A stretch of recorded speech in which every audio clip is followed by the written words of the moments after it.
안녕하세요. 포텐셜TV 황인성입니다. 네, 안녕하세요. 김건우입니다. 네, 안녕하세요. 유지입니다. 네. 자, 오늘 혹시 주제가 네. 우리 유 기자는 좀 몰랐을 것 같은 운동이 있어요. 새마을 운동이라고 들어봤어요? 교과서에서 봤어요. 교과서에서? 사회 교과서에서. 새마을 운동 얘기가 갑자기 떠올랐던 게 저희가 네. 오늘 주제로 선정한 게 새마을 금고 얘기를 좀 해보려고 하거든요. 마을금고. 어떤 곳인가요? 새마을 금고가 일단? 새마을금고는 네. 일단은 시중에 이 거대 은행의 독과점을 막기 위해서 이 생겨났어요. 지금 현재 지점을 포함해서 거의 3,200개 정도의 그 지점이 전국에 흩어져 있고 네. 굉장히 많은 수죠. 그리고 이제 자산 규모는 284조 원 정도가 되고 거래자 수는 2,180만 명 정도로 거의 우리나라 인구의 절반에 가까운 사람들이 이걸 사용을 하고 있습니다. 일반 시중은행하고 좀 비교도 한번 해보고 싶어요. 뭐 특별한 이점이 있는 거예요? 시중은행 같은 경우에는 중앙에서 집권하에 네. 관리를 하는데 새마을금고는 그 거의 개별 개별. 점포로 되어 있기 때문에 그 개별에 이제 포함되어 있는 그 뭐라고 해야 되죠? 뭐 지점장이라고 해야 되나? 그분들의 입김이 조금 세다. 또 그분들의 어떻게 하느냐, 또 이런 책임이 굉장히 중요하다. 이렇게 알 수 있습니다. 네. 사실 이 새마을금고 얘기를 하면서 뱅크런이라는 단어가 연관지어서 같이 요즘 나오고 있는데, 뱅크런은 새마을금고에 돈을 맡긴 사람들이 은행의 좀 건전성이 좀 믿지 못할 것 같으니까 뺀 거죠, 돈을 빼는데 새마을금고가 돈을 돌려줄 능력이 없는 곳에 있다. 그런 뭐 부실한 곳이 30곳이 있다라는 뭐 이런 얘기더라고요. 좀 정리 좀 해주시죠, 내용 좀. 그래서 저는 간단하게 딱 네. 세 가지로 정리를 하면 대출 비리, 또 부동산 리스크, 또 연체율 증가, 이 세 가지가 이 새마을금고의 뱅크런을 만들어냈다라고 네. 얘기를 할 수 있는데요. 이 새마을금고가 2019년에 저희 한참 부동산 붐이 완전 불었잖아요. 그때는 일단 사기만 하면은 조금 돈을 벌 수 있는 그런 시대였어요. 그때 이제 새마을금고도 이 부동산 시장에 같이 뛰어든 거죠. 그러면서 이 2019년부터 2022년까지 이 부동산 관련해서 대출액이 거의 뭐 2배 가까이 늘어났고, 그 대출액이 거의 111조 원 정도 됐는데 그 중에 절반가량이 부동산과 건설의 대출액일 정도로 또 그렇게 이제 건설사들이 투자를 또 많이 했었어요. 근데 이제 최근 들어 부동산 경기가 안 좋아졌잖아요. 네. 그러니까 새마을금고도 굉장히 많은 타격을 받았단 말이죠. 여기에 또 관련해서 이 부동산 피해부 관련해서 대출 비리가 막 터진 거예요. 그러니까 사람들이 이거 조금 위험하네 이런 느낌이 계속 든 거고, 또 저번 달에 또 어떤 일이 있었습니까? 새마을금고에 이 대체본부 팀장이 구속이 됐어요. 또 이러다 보니까 사람들이 또 확 불안해진 거죠. 비리가 계속해서 생겨나니까. 그렇게 되니까 이제 사람들이 여기서 돈을 좀 빼야겠다 이렇게 해서 대규모 뱅크런 사태가 일어났습니다. 네. 그런데 새마을금고에 예금자 보호 조치 같은 것도 있지 않나요? 보호 조치가 되어 있죠. 네. 최대한 5천만 원까지 보호 조치가 되어 있는데요. 또 이제 이거를 보호하기 위한 기금도 따로 마련이 되어 있어요. 이 새마을금고 중앙회에서 이 기금을 쌓아놨고, 근데 이제 여기에 80% 이상이 유가증권으로 되어 있습니다. 네. 새마을금고에서 아까 말씀하셨다시피 행안부가 지금까지 관리 감독을 하고 있었는데 감독기관이 바뀐다는 얘기가 있더라고요. 이 바뀌게 되면 좀 뭔가 변화가 될까요? 그게 이제 장단점이 있겠죠. 새마을금고만이 갖고 있었던 그 지역민을 위한 그리고 조합원을 위한 그런 이제 어떻게 보면 곡식 창고 같은 느낌이었는데 이게 이제 나라에 귀속돼서 과거의 그런 절차나 과정 등이 조금 수월했던 입장에서 좀 더 까다로워지는, 그러니까 돈 구하기 더 어려워지는 그런 상황이 될 수도 있다라는 것이 가장 큰 차이가 될 것 같고요. 그리고 이제 대신 이제 예금자들 입장에서 좀 보호가 되다 보니까 어느 정도 신뢰나 안정성 측면에서 선호도는 좀 높을 수 있다. 근데 이제 궁극적으로 새마을금고의 가장 큰 장점은 금리에 따른 예금과 대출에 대한 굉장히 유리한 조건들입니다. 그러니까 기존에 저도 이제 대출을 알아보려고 다녔을 때 대출의 한도는 높진 않으나 금리 조건은 굉장히 좋았던 걸로 기억을 해요. 시중은행보다.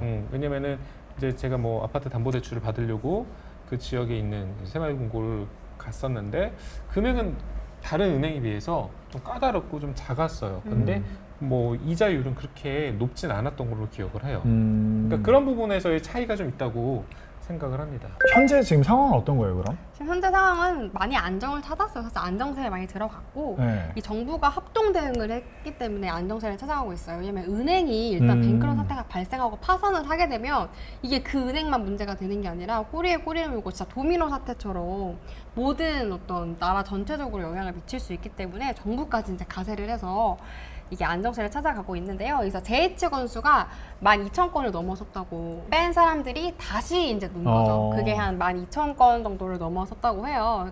이때 이제 새마을금고와 정부가 합동해서 낸 파격적인 조건이 다시 넣으면 기존에 가입했던 그 조건을 그대로 살려서 주겠다. 이렇게 뺀 도발을 것처럼 하기도 했고. 인정을 안 하고 그래서 기존에 원래는 계속 빼게 되면은 그게 이제 파기가 되는 그렇죠. 거잖아요, 계약이. 근데 그렇게 하지 않고 기존의 그 계약 사항을 그대로 유지해주겠다 이런 또 파격적인 조건을 내걸기도 했고요.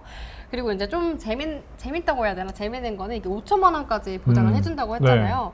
그래서 이제 김주현 이 금융위원장께서 그 새마을금고 이제 중앙 지점에 찾아가서 6천만 원을 예금을 하는 모습을 보여주기도 했습니다. 1,000만 원 더 플러스해서 네, 그만큼 믿어라. 여기 안전하다. 이런 걸 또 보여주기 위한 또 일종의 어떻게 보면 퍼포먼스라고도 할 수 쇼맨십. 있겠죠. 네. 근데 새마을금고가 최근에 이제 이런 일들로 인해서 뭐 연체율도 높아지고 계속 부실화되고 막 무너질 것 같고 뭐 이러니까 뭐 거기서 뭐 파격적인 조건으로 네. 대출 뭐 없애주겠다 뭐 이런 식으로까지 얘기해가지고 굉장히 좀 화제가 됐거든요. 그러면은 너무 좋네요. 대출 없애주는 뭐 거. 지금 대출 지금까지 받았던 다른 애에서 받았던 사람들은 뭐냐 막 이런 비난도 그쵸. 좀 있었는데 근데 생각해 보면은 이렇게까지 절차나 과정 없이 뭔가 순식간에 결정하고 움직일 수 있는 거는 그동안 관리나 감독 그리고 규칙이나 규율 이런 게 상대적으로 좀 허술했다? 다른데 뭐 허술했다라는 표현도 맞고 좀 간소화되어 있는 구조가 아니었나라는 생각을 좀 하게 됩니다. 그러다 보니까 이 새마을금고가 제2금융권으로서 역할을 하기 때문에 또 그런 불리한 부분들을 이런 식으로 좀 극복하려고 하는 게 아닌가. 사실 러시안 캐시 같은데 전화 통하면 바로 대출을 해주는 끊었잖아요, 이제 거잖아요. 전화 한 그렇지. 통에 300만 원. 그러니까 선이자 30만 원 떼고 이런 게 있었으니까 이제 비슷한 류로 하는 거 아닌가라는 생각이 들고 근데 이제 문제는 이렇게 해서 금융감독으로 넘어갔을 때 나는 문제로 생각을 하거든요. 일반 은행처럼 막 관리 감독하는 거 아니에요? 그럼? 그렇겠죠. 그래서 일반 은행처럼 되는 거죠. 그럼 차이가 뭐냐? 새마을금고만의 장점이 뭐냐? 사라지겠네요. 그럼 어쩌면. 여기에다가 내가 돈을 이체할 이유가 없는 거 아니냐? 왜냐면 다른데 안전한데 가거나 아니면은 뭐 꼭 새마을금고 아니더라도 그럼 여기만의 장단점이 없어지는 건데 특색이 없어지지 않을까 이런 생각도 하게 되죠. 나는 이제 여기서 우리가 이제 지금 이렇게 얘기를 하지만 나는 지금부터 굉장히 중요한 시점이라고 생각을 해요. 예를 들자면 금융이 무너지는 거는 굉장히 사소한 부분부터 시작이 되거든요. 그리고 실제로 이제 이런저런 사건 사고들이 하나둘씩 터지기 때문에 와르르 와야 되는 구조가 갈 수 있다는 얘기죠. 예를 들자면은 뭐 우리가 이제 뭐 금융 위기 같은 경우에도 그 시작은 사실상 뭐 리만 브라더스 파산.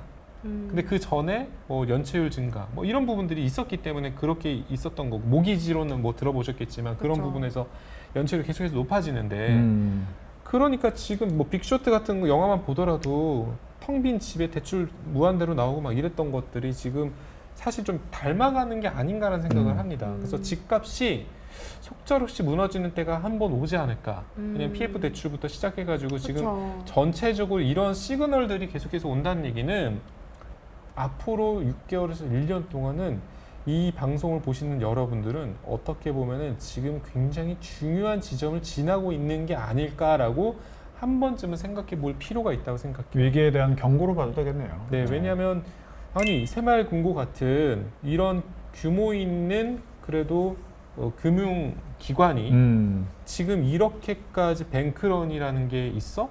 저축은행도 아니고 그러면 지금부터 연체율이 높은 곳들은 하나둘씩 굉장히 불안하겠죠. 지금 연체율 6%대로 올라갔다는 얘기는 시중은행보다 3배? 2배, 3배는 지금 새마을금고가 이렇게 높은데 이게 극복될 수 있을까? 나는 이거 솔직히 극복되기 좀 어려운 구조로 지금 가고 있는데 이거 음.